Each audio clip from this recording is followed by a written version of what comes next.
predictions for the rest of the offseason. By the time we get, let's say, to Labor Day, Graz, give me a bold prediction on the Cowboys.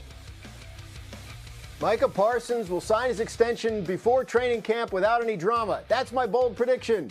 The Cowboys always take forever to get this stuff done. I say this one's going to be quick and easy. Micah Parsons will be the highest paid defensive player, and there'll be no drama. He's already at off-season work that he doesn't even have to be at. I don't think we're worried about a holdout here.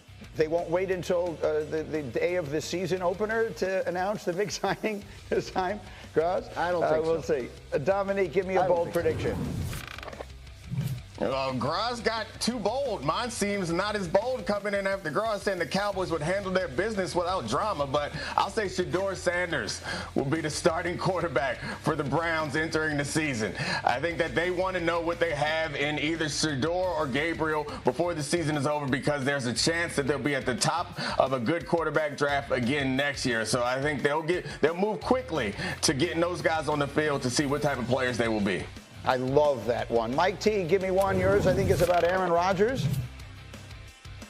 It is. On July 4th, we're going to be talking about two things: Joey Chestnuts and the Nathan's hot dog eating contest. And on July 4th, Aaron Rodgers being a Pittsburgh Steeler finally.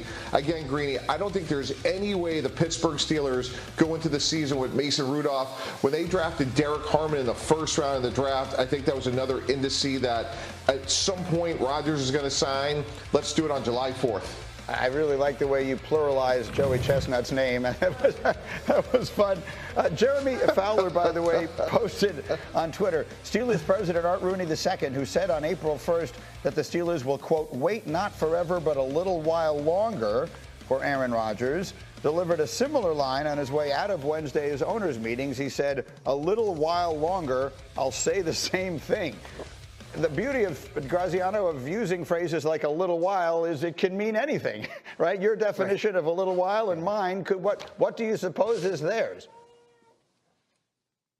I mean, look, I think the mini camp that's coming up here in the second week of June is an important date to watch. And I'm not saying it's a drop-dead deadline for the Steelers, but if Aaron Rodgers is not at that mini camp, that means he doesn't do any on-field work with the Steelers until the end of July, at the start of training camp. And that feels far-fetched to me that a 41-year-old who didn't play well last year, didn't play at all the year before, didn't play well the year before that, jumps right in at the start of training camp, picks up a new offense, and leads this team to that much more than Mason Rudolph could. I just feel like if he's not there by that minicamp, they have to look at other options. All right, and I will ask the question everyone in America is asking, which of you has a cat?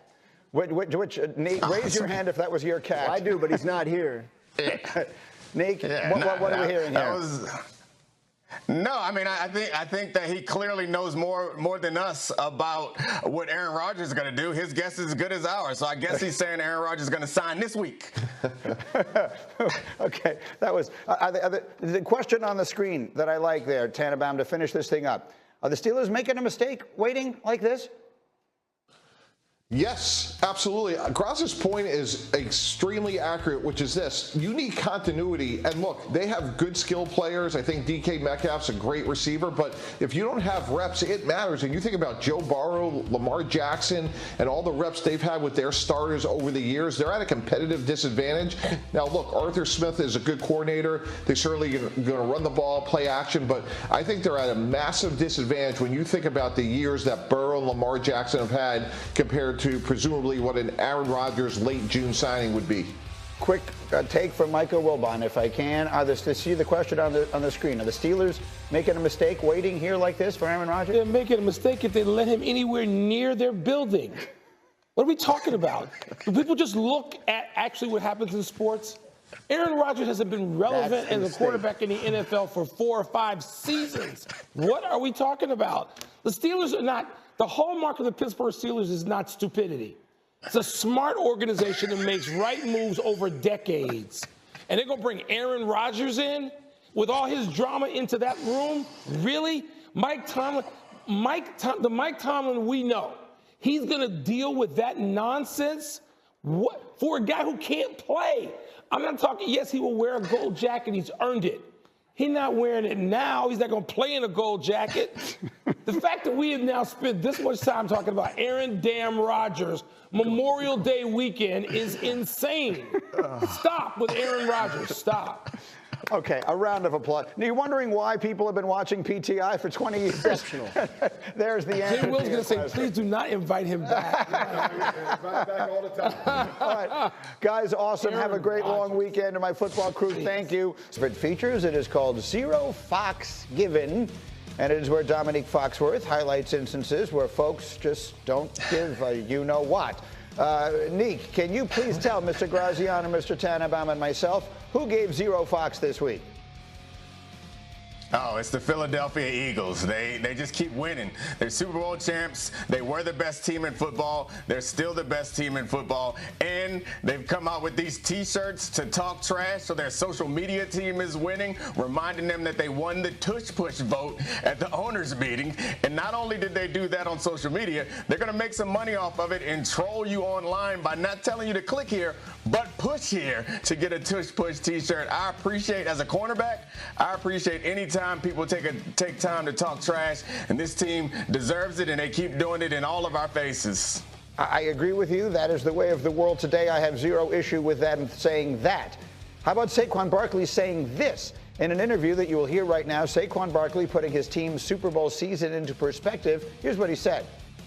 I firmly believe when you look at our team that we had last year, and I know we're not looking too far into the past, but our team last year, I think we're a top 5 team of all time. If you really look at the season outside of the first 4 games, like, it was belt to ass. It was dominant. And like from how dominant you guys were on defense and how dominant we were on offense and special team, like people don't realize how great of a team that actually was.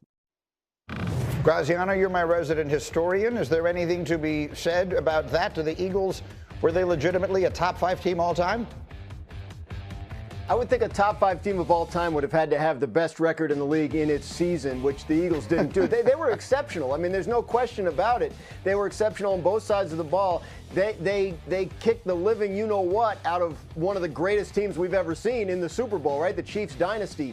So it is so fun to spend the offseason as the team that won the Super Bowl. Like, it is like you give zero foxes about anything anybody has to say about you. You can troll people with T-shirts. You can say you're one of the greatest teams of all time. Fact of the matter is, we're going to find out. If it's sustainable, they will sustain it. And if not, then, we'll forget Saquon ever said this. But right now, I understand why he feels that good about that team. By the end of the season, they were outstanding. Me too. I know. The Rams had them dead to rights in a playoff game, by the way, in their building. If it hadn't snowed, I still think they would have won it. Let's be realistic here. They're nowhere near one of the 5 greatest teams of all time, but I have no issue with them feeling that way. Winning the championship means never having to say you're sorry. Here is the question that's on the screen that I like. Dominique Foxworth, are the Eagles a dynasty in the making? Do they look like they're going to be the team to beat for the foreseeable future? Absolutely, and saying nowhere near is a bit of a stretch. I think that this team was incredibly dominant. You can't find too many weaknesses in this team. And yeah, every great team has some almost losses and some actual losses. So yeah, it's hard to argue how this team is going to get knocked off other than just football randomness. They're still better than everyone else in football. And also, shout out to the Exciting Whites. That was their podcast, right? You didn't even give them a plug. When Saquon is out there talking trash. Yeah, right? That was them, right? I'm not in any way taking away from what the Eagles did, but if you go back over individual seasons in NFL history and you look at some of the most dominant performances, including one that ended in an undefeated season and the 85 Bears and the 2000 Reds. There are the list of greatest NFL teams of all time, the 84 Montana-led San Francisco 49er teams. We could pick out individual teams here, and that would end this discussion. So, Mike T, the more interesting discussion is what happens going forward. Would you bet on the Eagles becoming a dynasty here, or whatever would constitute a dynasty in the modern age? No, in fact, Greeny, if you said to me the field or the Eagles this year, I'm taking the field, and here's why. They lost 3 really good players on the D-line, Brandon Graham, Milton Williams, Josh Sweat. Now, they have drafted incredibly well. I think Jihad Campbell is going to be a great linebacker for them, but it's really hard to repeat, and when you lose multiple good players at the same position, history tells us that's hard to replace. So I think the Commanders in their own divisions coming with Jaden Daniels, and when you look at the NFC North, I think the top 3 teams in that division can, certainly stand toe-to-toe with the Eagles. You mentioned the Rams a year ago, so I like Philadelphia a lot, but I think it's going to be really hard to repeat, let alone be a dynasty. Here's how I see this one, Neek. The dynasties in NFL history, we can identify all of them, and they are all identifiable by their quarterback. Now, you could argue that maybe the Steelers of the 70s were really more dominated by defense, but every one of them had a first ballot Hall of Fame quarterback. Bart Starr, Terry Bradshaw, Joe Montana, Troy Aikman, Tom Brady, and Patrick Mahomes. Those would be the dynasties of modern pro football.